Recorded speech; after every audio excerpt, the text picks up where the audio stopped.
My name is Matt Weiner, and I am the creator and executive producer of Mad Men. And the episode we're going to watch right now is Indian Summer, which is episode 11.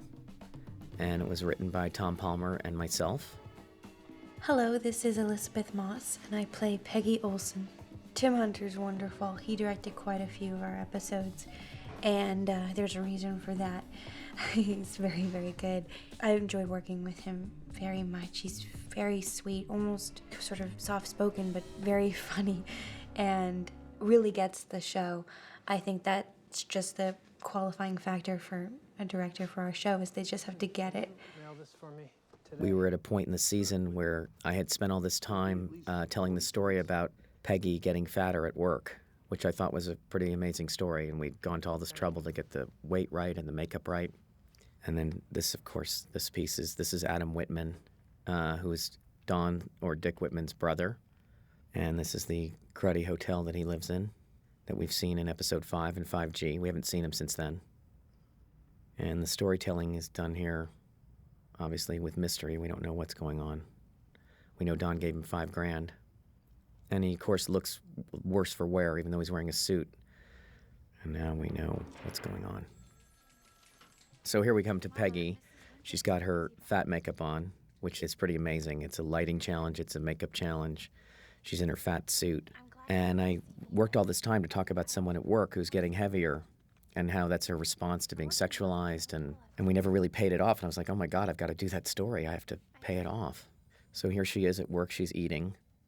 So this is now 111, so Peggy has definitely gained quite a bit of weight. I think this was the last stage. I'm not sure if this was the last stage or the second to last. I think it might have been the last.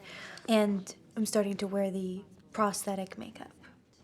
Didn't you handle most of Mr. Stern? There were 2 stages of prosthetic makeup, and it took about, I think it took about an hour maybe.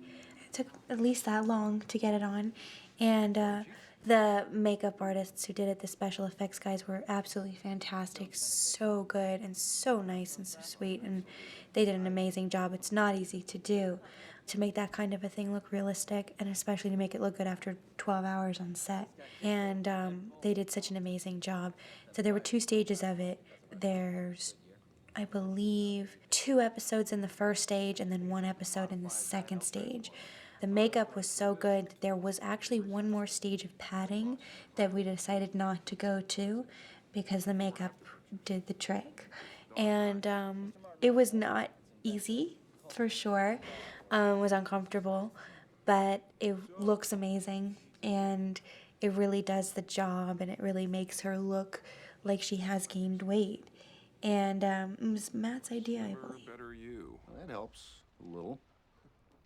So I kind of love this scene because it's a huge piece of plot, and here is what I think one of the greatest props I've ever come into contact with. I saw this in a store about 6 years ago in some consignment store in the East Coast. And the first thing that occurred to me is, what is this weight loss thing? And if it vibrates, what else does it do? And we found out, because the company was defunct, that we could actually use the real product and not have to build a prop. So that's actually one of those things. Their problem with this product is that they really can't prove that it's a weight loss device, but they can't prove that it produces weight loss. And it's sort of vaguely mentioned here by Pete that the government is, clamping down on truth in advertising. There was actually a law passed, so they can't just say it. Peggy brings him in a glass of water because there's a heat wave, and we can see how big she is.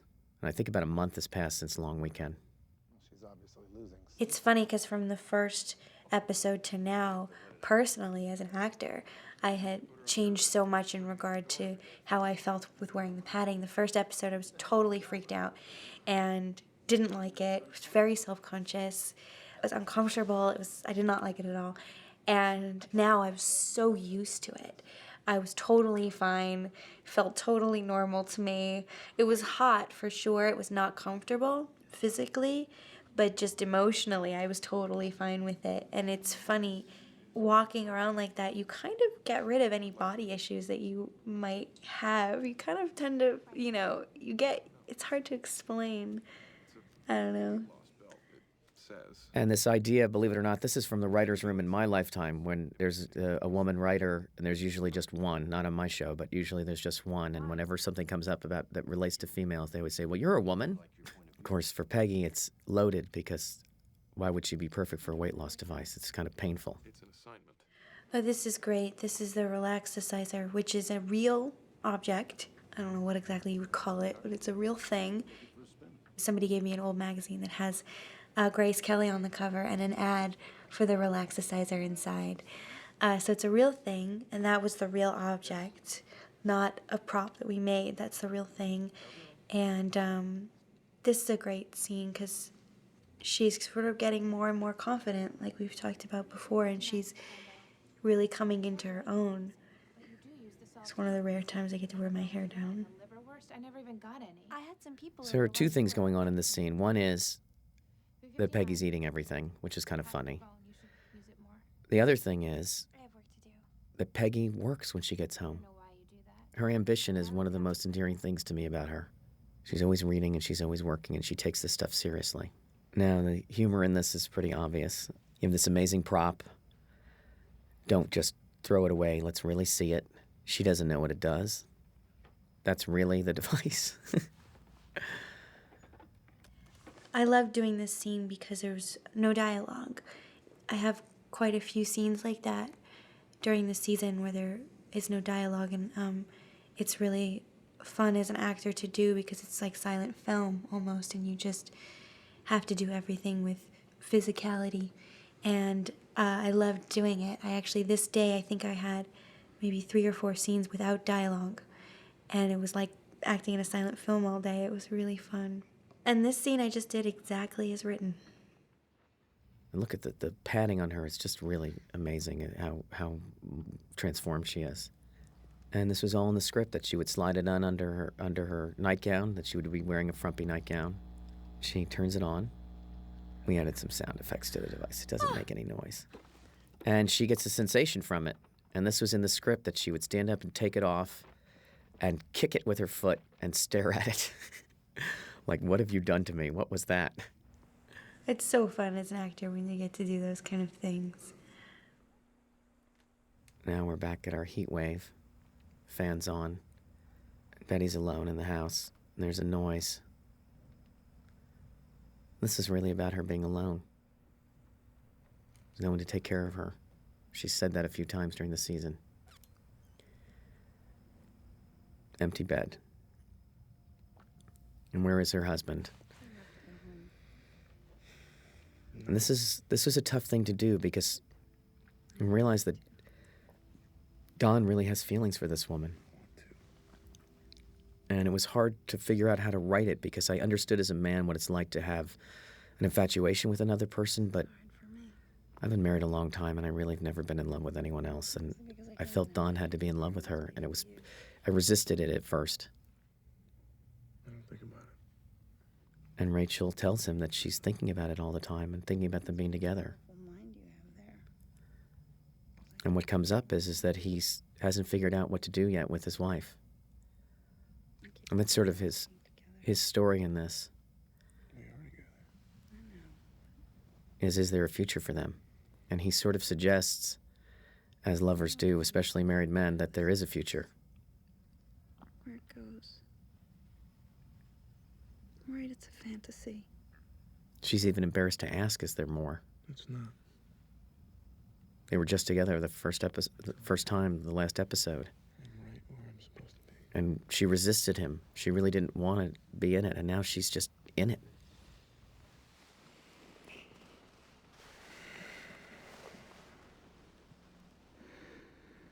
I just haven't figured out what to do yet. I haven't figured out what to do yet. That means that there is a future and that it involves probably leaving Betty. There's no other way for anyone to take anything else out of this. This was harkening back to the pilot. Don has spent the night with his mistress. Gets his shirt out. Peggy walks in. There's an awkwardness. This is sort of the scene that I knew when we had this weight belt, and she tried it, and I knew that this would be fun. And we just kept working on this scene.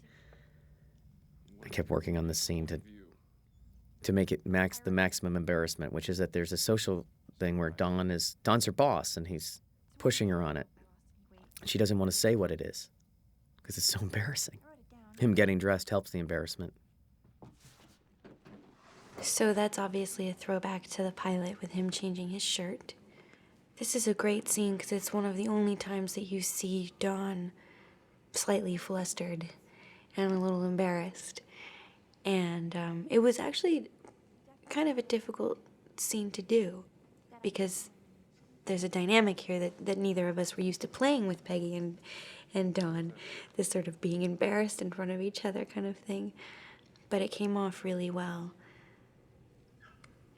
It's hysterical because she's trying so hard not to say what the relaxicizer does, and he's just not getting it. She's having to be more and more explicit. Sensation. Yes. And of course, the fun of the scene here is look at John Hamm here, how embarrassed he is. That's the fun of it, is that he's just as embarrassed as she is. So women having orgasms with this machine, he says, okay, we have a benefit. That's how it's succeeded. And they act like nothing's happened. This is one of my favorite moments in the show because he treats her like a colleague and gives her a piece of advice that's so valuable that I wish someone had given me at some point in my career. Don't dwell on it. Just put it out of your mind and it'll happen. And she takes it that way. Thank you. I love that moment because it shows how they really are friends. And he does really actually think that she has something to offer, and she respects him and listens to him. And it's one of the rare, honest moments of the show where two people are being honest with each other. It really shows their relationship that they are honest with each other, to an extent. Now, this was a solution to a problem that ended up helping the story, which is that we shot this on the set and we couldn't really show the outside. And not showing this guy at the beginning just made it more enticing and more mysterious. As soon as I heard this is what we had to do, I'm like, that's great. Let's not see the guy. And we know immediately that there's some tension for Betty.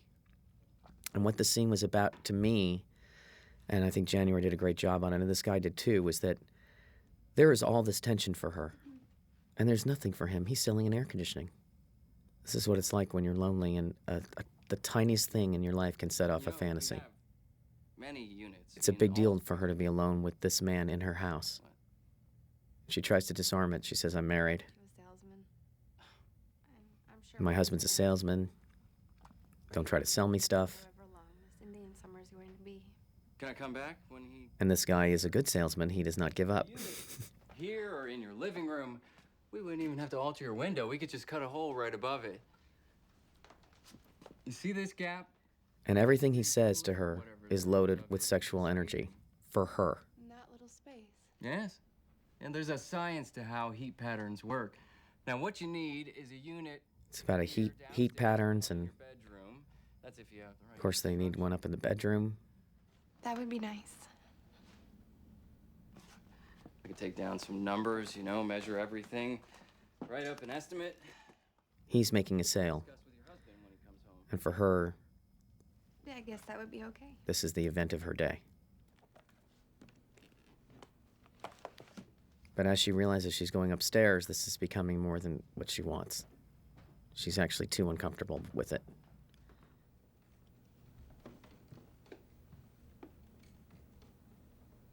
She's had enough. It's too much. My husband.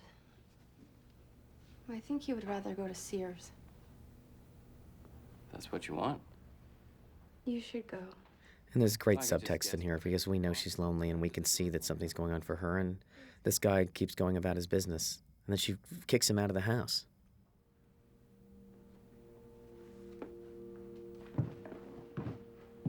Great little music cue here. The tiny little thing that David Carbonara did here that tells us something's wrong. This is more for her. We are pleased to hear that case sales have more than doubled. We still believe that most of the credit goes to your rum. Say hello from me. Bert Cooper says it is a unique pleasure working with you. I just finished trying to talk Lucky Strike off a ledge. Here's another introduction of a story, which is that the Lucky Strike people are coming back. And this is another thing drawn from real business, which is that Roger's heart attack has actually made the firm insecure I invited him here to because he's the one who's been handling the account. clear tomorrow. I need you to, And Cooper basically said, "Well, come on up and see him," and they called him on it. And Don's like, "Well, that's weird. You're gonna bring him in here," and you see genuine worry. I love this scene. I feel like her sister behaves like her sister, Because you're getting so much younger every and Rachel can't tell her sister that she's slept with him. would be in it. Are you seeing that goy? A little bit. Well, I told you I wouldn't let that stop. And the Chinese restaurant, of course, was essential. That's where Jews eat. What if he were married? She mumbles it. She can't even say it. And her sister gives the reaction that a real sister would give. Nothing's happened. Good. Lie. But I have been thinking about it. And here Maggie really reminds me of like an old movie star. It feels so natural. I feel so close to him. Really? There's this vulnerability and honesty that she's dying to tell somebody about this.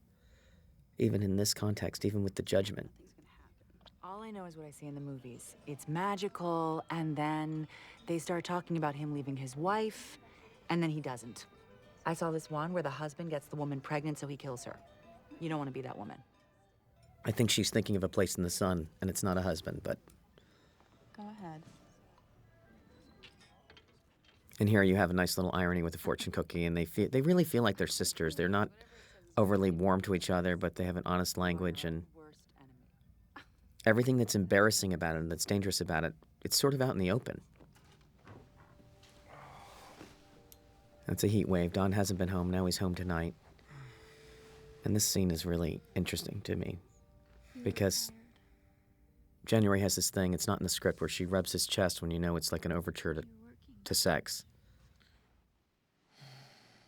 No, it's just And he, of course, his heart is elsewhere, and he's actually rejecting her. maybe.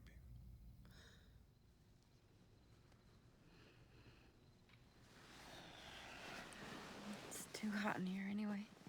And her rejection her rejection, she responds to it by trying to make him jealous. You know, we're losing a lot of our cool air through the windows in the dining room. And the way she does it is the way it would really be done, I think, the way we do these things in life. It just, It's something the salesman said. she just says it. She's not calculated. It just happens. It's hot. They want an air conditioner. You let a stranger in my house? Don't raise your voice. I damn well will raise my voice. Do you have any idea what could have happened? That little move that she does there, that's not in the script. That's just like beautiful. It just tells how that there's something is at stake here. People's homes every day. She's defensive. Turn on a television set and then you turn it off. Look, you didn't want to spend the money. Good night, Betty. I don't think that's the reaction she wanted. I think she wanted to be attacked or something, but she certainly got some reaction.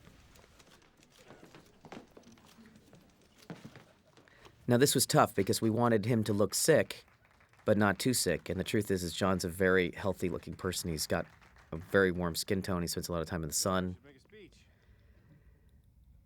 So the idea was he should be putting up a brave face. And Pete gives his great kiss-ass laugh. Honey. 1 hour.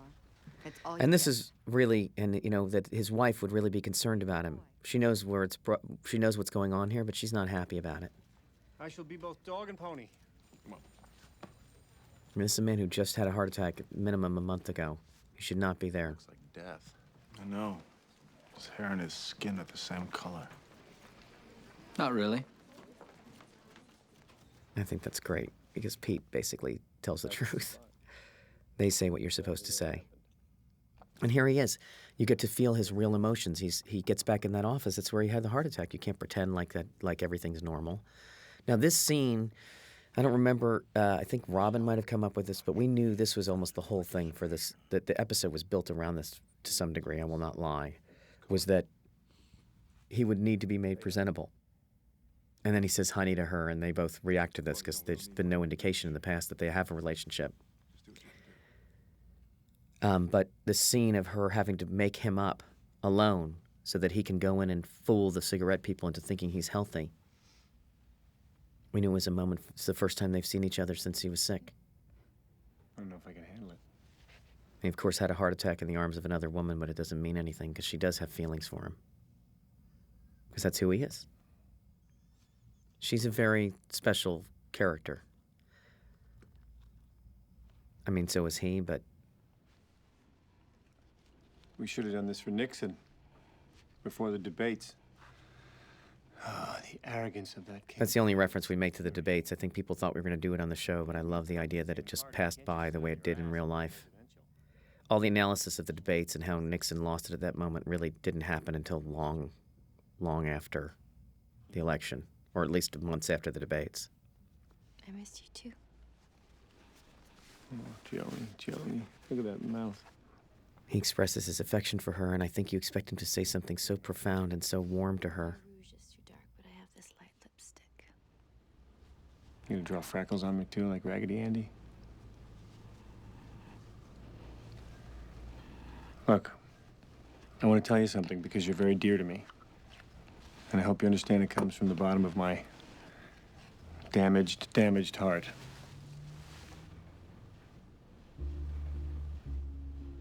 The line that was originally in the script was the only thing that was censored the entire time of the season.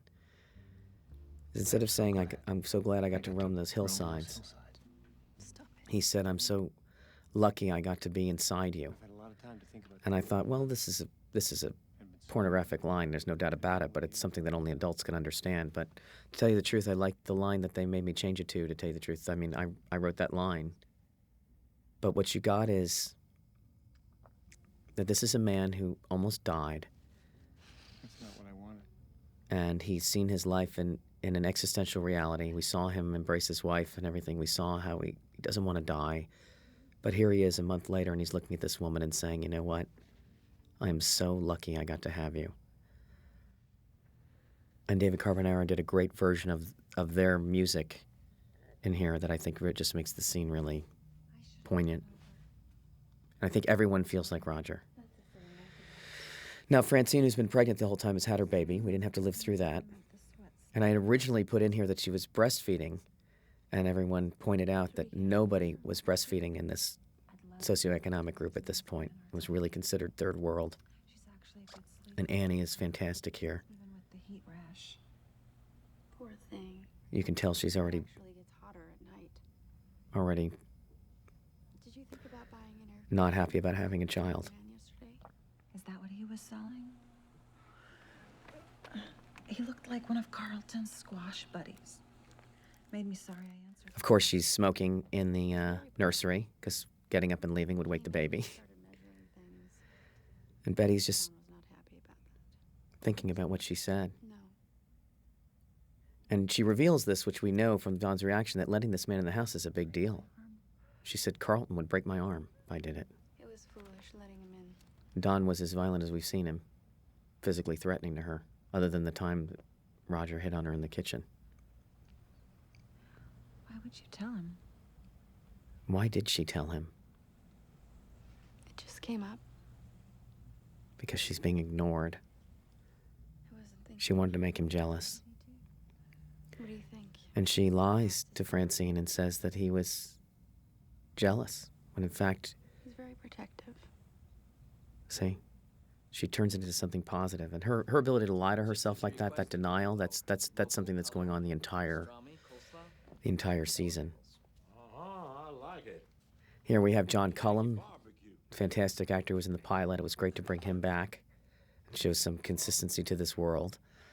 And I thought this was from Jerry Della Femina. He mentioned this about how the cigarette guys would come in and go through the ashtrays, so I put that in the show. And here comes Roger putting on his show. And of course, it's important. Also, I'm always talking about New York. You have this southern guy here, and he's eating New York specialty, deli. I don't think it's wrong for us to express our concern for your well-being. And Roger's character is someone who's not going to pussyfoot around this. He just says it right away. I know why you're here. I know there's also something else. And then they start talking about Lucky Strike, which we've mentioned a few times throughout the season that there's a lawsuit going on. Now, Lucky Strike lost the lawsuit, but there were no damages, and that was good news for the tobacco companies because it meant that it wasn't going to cost them any money. but they knew that there was a perception issue. You can't fight them. That's what lawyers are for. Lawyers? I've seen a girl fight harder on her first date than these D.C. shuttlecocks. Listen, I'm a stockholder, so I called Chester Conrad in the Surgeon General's office, and he assured me it would be at least 3 years before they could compile a report. But legislation is in progress. We hear another year or two beyond that. They speculate they're going to put warning signs on the packages. There's still plenty of time before we have to worry about that. And what we see here We wait and see if that's Harry important is that Don really runs this, looking for a new campaign. and he's very confident about it. Well, it must be. He just said it. Oh, I've been spending a lot of time with my wife. Now, Roger lights a cigarette, grabs a sandwich, and I knew that this, to me, you know, this may be my sensibilities, but this is one of the funniest things that happens in the show is him having this second heart attack. They bring him in for this whole point, and there it is again. Now, it's funny on paper, and then when you actually see this character you care about doing this, Okay. Just give him some air. Give him some air. it's hard to watch. Give him air. And they react in a real way. And we went back in and did a dialogue replacement on one of those lines where he says, "Oh no, not again." No, they're holding the elevator. And here it is. Here we are back in the hallway. Only this time his wife's there. Joan is standing there watching it. Don says, "I'm sorry," because he knows this was inappropriate. I mean, how inappropriate to bring this man in. And Mona, although she knows how this works, she can't let them get away with this. I tried to talk him out of it, but you people. Miss Sterling, I had no... And when you have someone like Talia Balsam, I mean, Couldn't put a value on a human life. this is, she's in this show for 2 pages and her impact is You gotta help. enormous. I also love that suit. I love how they dress her like a rich Upper East Side woman. They, Janie. Tell you that Don has everything under control. I don't know. This move Without Sterling. is exactly what it's supposed to be. It feels very theatrical in a way, like here's these 2 men still facing forward talking, but they're talking the truth. And what he says is, and the actors had trouble with this because it's so in code. Where credit is due. Pete knows something's up. And what Cooper's saying is, don't worry about it, Don's in charge. And You all what this man is saying, what John Cullum's character is saying is, Even if he survives. What are you talking it doesn't matter who's in charge to me, but the board needs to know that Don's in charge, so maybe you might want to bump him up. Show him that you love him, which means that Don's up for a job. And that's explained to us in this scene. Look, it doesn't take a genius to see what's going to happen. They'll bump Draper up to partner, everyone will fall in line. Draper. It would have happened a long time And of course, ago. Pete can't stand the fact that Don's getting a partnership. Half the accounts at this agency came for Draper. Frank Birmingham brings in a lot of accounts. He keeps arguing, like, why do you guys love Don so much? Dozing off. Don goes through their wallets. We hear how great Don is. He's fat, bald, and charmless. You think Draper likes me? There. He I rides love me that. hard sometimes. It's hard to tell with him. You can tell he likes you. This is real office politics But I can tell you do. Never know when he's doing it. and character. Paul's insecure, he's a writer. Who's not holding Don Draper on their shoulders so that he can reach partner. He's not going to fire you. Who said anything about that? He jumps right to that because Harry understands how this whole thing works. And we learn that Harry's not just some, like, sweet guy also. He's been playing this a little bit. The old guys? It's good for us. It opens up spots. My mom, she wouldn't shut up about you. So this scene is actually my favorite scene in the whole season. I think it's beautifully written. It's like a roller coaster. There are so many different points that it hits and it goes up and down, and there's so much going on in this scene that as an actress, when you get a scene like this, it is just a gift. And I loved doing this scene. I had so much fun. She's sort of trying so hard to be like what she has seen. She's trying to be what she has seen women be on dates. What she's seen Joan do, what she's seen other women do. She's trying to do that, and she's doing a pretty good job of it. And she's kind of got a little, like, confidence and sass to her, which is really kind of cute. It's the only cigarette I ever had all season. She's really becoming a part of that world. She's lying, smoking, drinking. But I bought my own route. That line lands the way it's meant to land. And he's not too defensive. He talks about his future. He has ambitions. I have an area that's just mine. The route was expensive, but the hard part was learning that. And this whole truck route thing is something that I learned about from another writer You get free ones? whose brother was doing this. I don't know. I don't like potato chips. She doesn't like potato chips. She really, really steps on everything that he offers. I have my own apartment. Well, I share with my roommate Marjorie. We met Marjorie. She's not a character. She's a pain in the ass, but Peggy's just painting everything in the most interesting light. He keeps trying, My sister's a secretary for Boulevard. and she keeps bragging. She smokes for the first time, and Elizabeth did a great job. It's hard to do that, where you that cough take. You've seen it a million times. It can be really, really embarrassing, and it's so natural. You read them. They're about high fashion. Advertising doesn't work on me. It's just a lot of people. She really kind of shows her strength in this scene because she goes after him and she insults him, which is something that the Peggy of the pilot would not have known how to do. And she insults him, and she insults him pretty well. And the last line of the scene, I read it and called Matt and was just over the moon. I just was like, this is the most incredible line I've ever read. I was so happy that I got to do this scene. What's great is he does insult her and she gets put in her place, but again, she doesn't cry. She doesn't stay and take it either.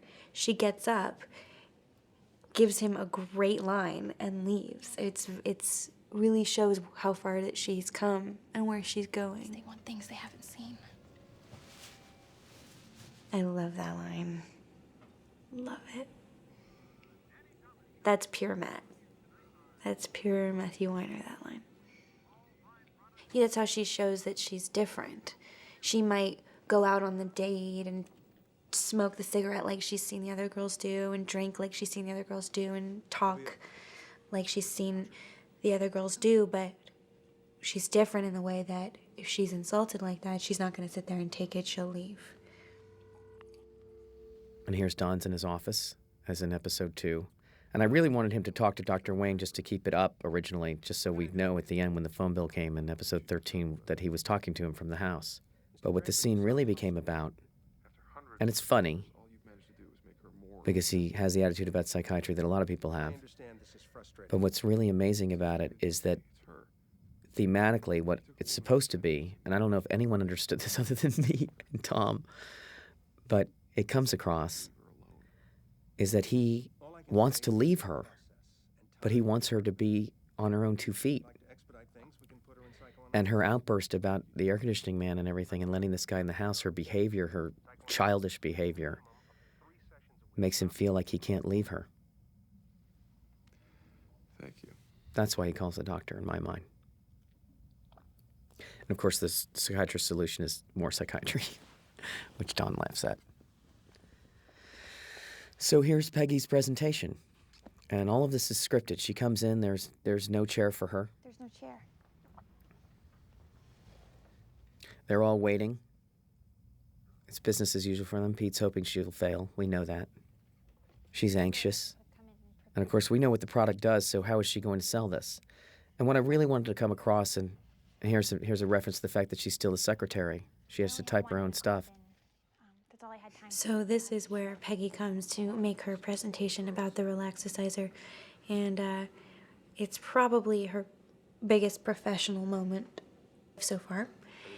A very big day, and she handles it very well. I mean, I think she's nervous and is, probably absolutely terrified, but in true Peggy style, she kind of takes it in stride and does her best. The Rejuvenator. And I always thought that she Flush and glow. is making the presentation to the room and to all the men, but I think that she's mainly making it to Don. And it's his approval that she wants most of all. This speech was difficult to do because I had to find a balance between her not being good at it and being nervous, but also had to show that she deserved to be standing up there making that presentation, because she wouldn't be there if she didn't deserve it. So I had to kind of find a balance between those two and showing that she knew what she was talking about, but also still being nervous and still being Peggy. And we did several takes of it going in varying degrees either way, and I think they chose a good one. And as far as Pete goes, at this point, she's completely moved on from him. He's just not even a possibility, and I think she's kind of fine with that. And, you know, after she makes her speech and she's in with the boys and she's at the head of the table and she's one of the guys, and then they just immediately put her back in her place. And that's, again, that double standard. Part of this is that Peggy's success has required her becoming one of the guys. And that's what this scene was about to me, is that they're treating her like one of the guys. Mitch's wife is very attractive. They wouldn't behave this way if Betty Draper was in there. They wouldn't talk this way. Stimulating. I think you need like a code word, like No, they're really talking about sales. refreshing. I'll think about that. Oh my God, Freddie, doesn't your wife have one? What's your point, Ken? This was a long scene, too. I think my face was like falling off by the end of it. I love that moment because it's very much she got what she wanted, which was his approval. And that look kind of says it all, that as long as he's happy with the work that she's done, then she's good. Pete gives her a backhanded compliment. I didn't like it. Everybody else did. Freddie's wife does not look like Mitch's. Harry explains it again to the woman. And this was in the script, too. He actually punched her in the arm because she's one of the guys. Because being a woman is not the way to succeed.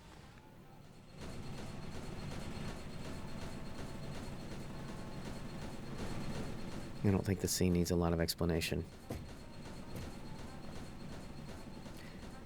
The one thing that I can say is that when I was working with David Siegel on editing it, we talked about how this music, and David Carbonara also, that it'd be great if the music just got louder and clearer during the fantasy, if it was sourced before that.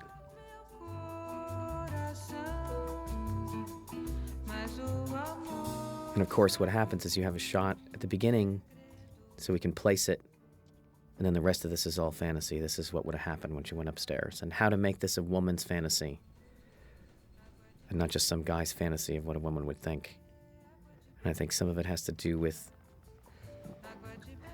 it's explicit but not raunchy. And also, I think the sexiest part of the whole thing is when she's walking in and he grabs her arm and pulls her around. I think that's the passion she's missing.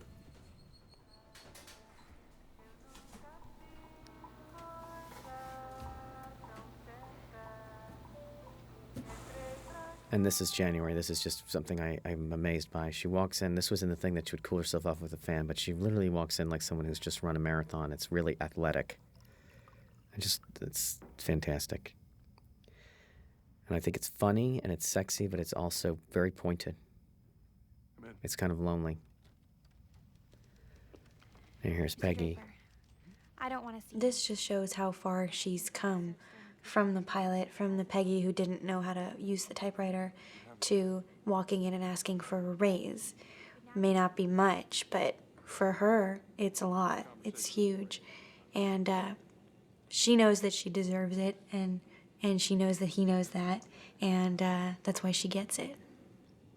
And she knows that she's going to have to ask for it, too, that they're not just going to hand it out to her. He says, well, ask for it. You presented like a man, ask for it like a man. And he's telling her, he's helping her, he's telling her what to do. I think that he is probably her only friend. Now, this is important that we know where Roger's office is and that Pete sees that they're walking down there. We know something's up. And we know that it's been planted that Don's going to be made partner. This is something that I do to just deal with the television constraints of things. That's all I'll do. Who the hell do you think? So he witnesses this and he says, Sterling's going in there, and the audience needs to know that. But rather than just throwing it away as some embarrassing piece of exposition, she actually says to him, are you crazy? It's ridiculous. I should have to watch him. And Pete lets her have it. He's the boss. And? I want to make you a partner. And rather than do a big speech or anything like that, he just offers him the job. As a symbolic gesture, I think telling me that in here isn't bad. And Don thinks it's wrong to do it in Roger's office. I'm not adding your name to the masthead. I'm restoring faith to our clients. I accept. I'll start you at 12. And rather than all kinds of dickering and things like that, Don just accepts it. Why wouldn't you? The attempt is always to keep it real. And you can tell he's enjoying it. And then he tells him he has to pick From inside or outside? I just made you partner. Do I? Roger's successor.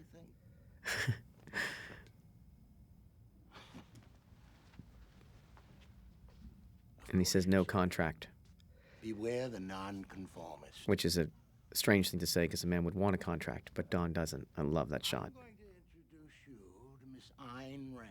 And he's mentioned Ayn Rand before, and of course we know she's alive. And anybody who knows anything about her knows that she really would like Don. Not just to talk to him, but to be with him.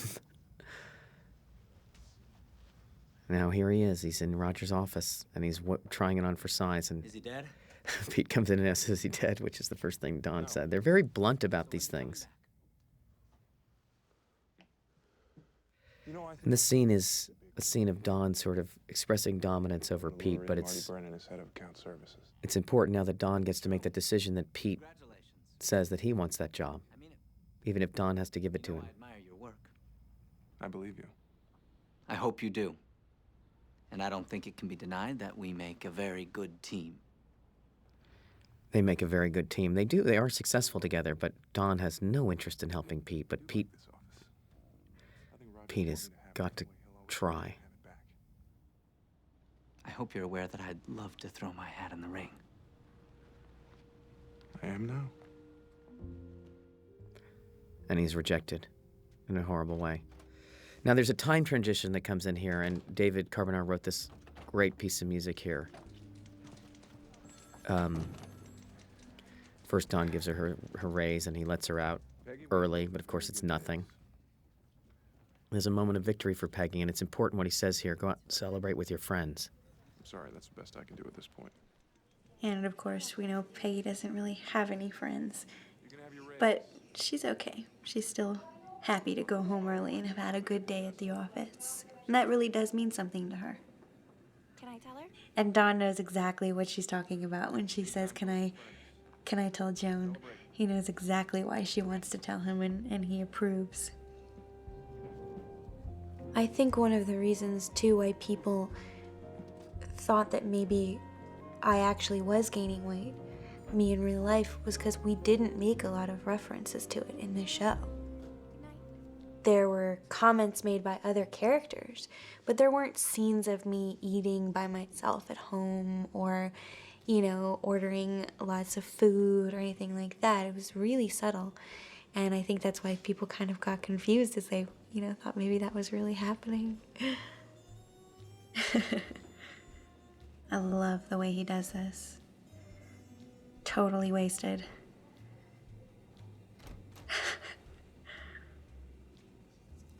This episode, Christina and I didn't have any scenes together. And it was very strange for us. We were used to working together, and in the last few episodes, we didn't have anything. But it just shows the estrangement between them and the development of their relationship. Puts his feet on his desk. This feels good.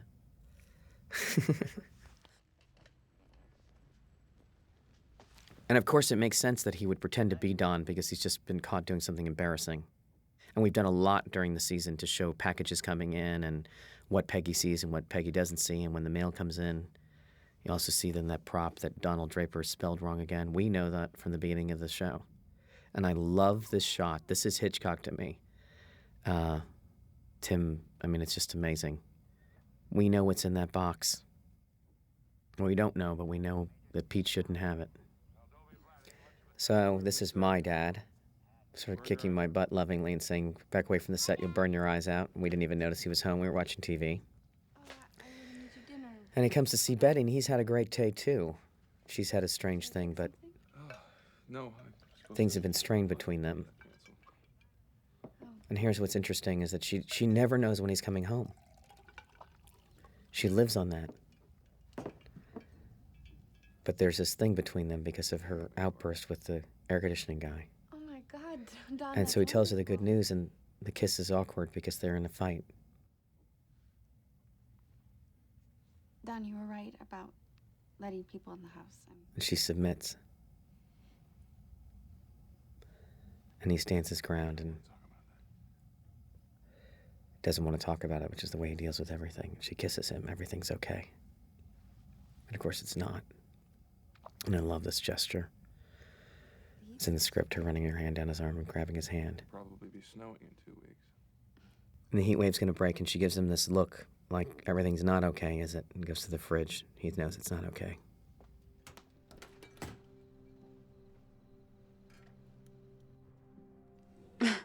There's a lot in this episode I forgot. There's the advertising book that she's studying up on in true Peggy style with a glass of wine, which that was supposed to be. I don't know if anyone ever sees it, but she's supposed to be drinking wine. One of the few references to her own weight and her noticing it is that look in the mirror. There's actually very, very little. I think that might be it. Her looking in the mirror there might be the only time that she, herself as a character references it, that she's noticed. Otherwise, there's very little, which I think is really smart because it's much more realistic that way. There's not a whole lot to do about it. It just kind of happens. She never talks about it. Peggy's alone. So the final joke and the irony is that she willingly reaches for the machine.